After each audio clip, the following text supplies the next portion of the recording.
Me hizo el trasteo y ahora es mi esposo. Vengo de una familia disfuncional. Mis papás se separaron cuando yo tenía solo 6 añitos.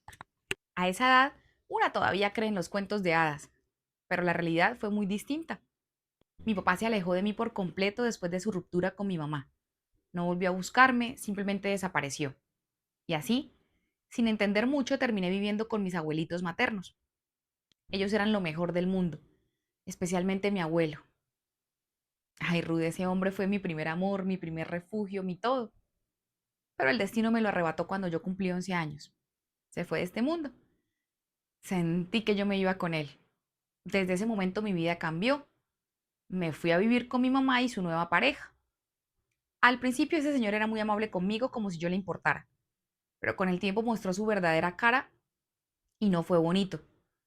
Fueron pasando los años y cuando yo tenía 14, ese hombre intentó hacerme cosas que no se deben hacer a nadie y menos sin su consentimiento. Sí, como lo lees, fue una experiencia traumatizante, de esos momentos que uno quiere borrar de su cerebro para siempre. Lo más duro no fue ese intento de ese hombre, fue que mi mamá no me creyó. Me dijo que yo estaba inventando cosas y que todo eso era porque él no me caía bien. Me dolió el alma, porque si una mamá no te cree, ¿quién lo va a hacer? Se supone que tu primera figura de apego son tus padres y en especial tu mamá, pero yo no tenía eso. Desde ese momento me tocó hacerme la fuerte, convertirme en mi propia defensora. Aprendí a sobrevivir con los vacíos que deja un papá ausente y una mamá que solo estaba concentrada en su relación. En esa casa yo no existía, era como un mueble más, una sombra. Con todo y eso, me gradué del colegio porque era muy aplicada con el estudio y logré entrar a la universidad. Me fui a estudiar a otra ciudad, tratando de construir un futuro distinto al que me tocó vivir.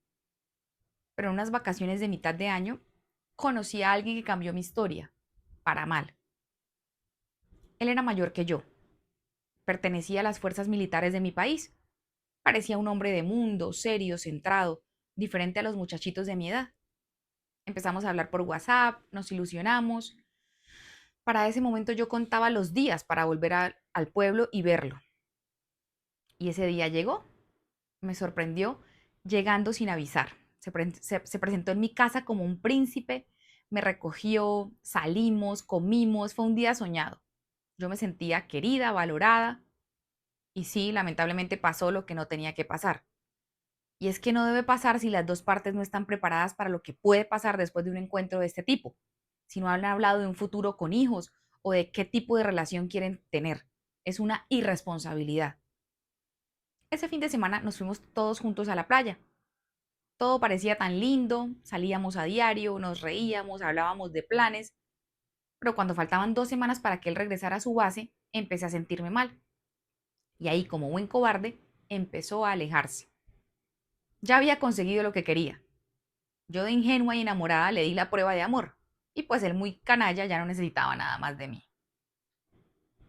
Yo le dije con miedo, no me siento bien, creo que estoy embarazada. Y su respuesta fue tan cruel como cobarde. Eso no es posible. Yo estoy operado de varicocele, no puedo tener hijos. Me hice la prueba, efectivamente salió positiva, y en vez de apoyarme, me ofreció dinero para abortar. No les voy a mentir, yo tenía muchísimo miedo, pero también tenía fe.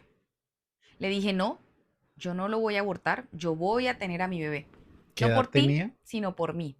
¿Ahí más o menos qué edad tenían eso? No, pues ya se había graduado de la universidad y estaba trabajando. Ah, ok. 23. Caramba. Espérame. Bueno, Ahorita encontramos si me da bueno, más ahorita datos. encontré. Pero caramba, tremendo. De alguna manera, le dejé claro que saldría adelante sola, porque las mujeres y las mamás siempre encontramos la forma de hacerlo. Y ahí empezó mi lucha. Él le contó a su familia. Ellos nunca me quisieron. Su hermana llegó a hablarme con una actitud horrible y me dijo, ¿sabes a quién vas a embalar, no? Porque mi hermano, como tiene un sueldo fijo, como si yo fuera una cazafortunas. Embalar aquí en Colombia es como comprometer, Comprometer, sí. dejarlo amarrado, atado a algo. Lo dijo como si yo no valiera nada y de una manera muy grosera estaba insinuando que yo quedé embarazada a propósito para amarrarlo y obligarlo a que me mantuviera. Me dolió porque es que se supone que éramos novios oficiales. Yo no era una más, no era una cualquiera recién aparecida. Él me dijo, si lo quieres tener es tu decisión. Y si llega a ser cierto que el bebé es mío, respondo, pero solo con plata, porque yo no voy a ser el papá de nadie. Con esas palabras, me quedó claro que él nunca estaría presente en la vida de mi bebé y que era una mala persona.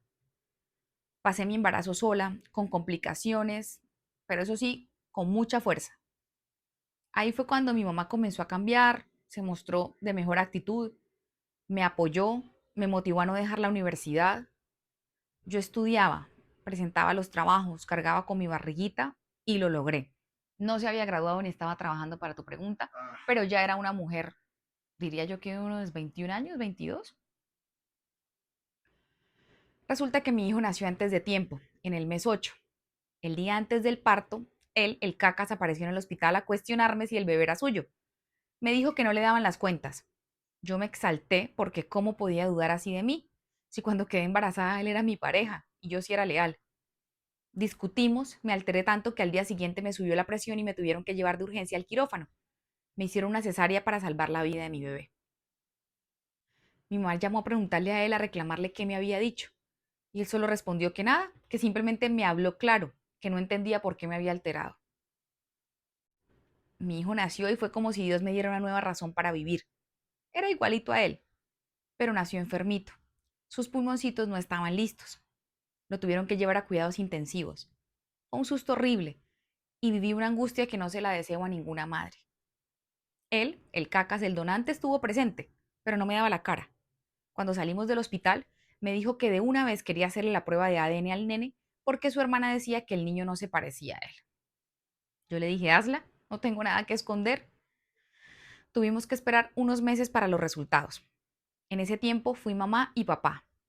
Su familia me ayudaba con cositas para el niño, pero también cuando me las daban me advertían, si ese hijo no es de él, tienes que devolverlo todo.